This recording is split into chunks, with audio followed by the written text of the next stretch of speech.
ఆడిన ఆటే గురుతుందా? చిన్నతనమంటే కొంటతనమేలే, ఎన్ని ఏళ్ళైనా తీయని జ్ఞాపకమే. ఈ మానవ జీవన పయనంలో బాల్యం అద్భుతమే, మన బాల్యం అద్భుతమే.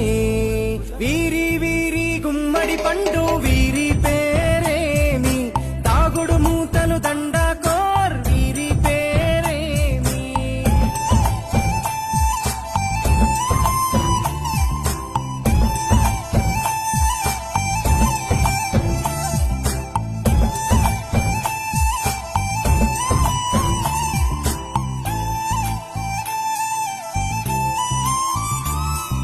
పంటలు పంచి దొంగను ఎంచి రేసాటాడితి మందరమే, రేగడి మట్టిని ముద్దగా చేసి బొమ్మరిల్లే కట్టితిమే.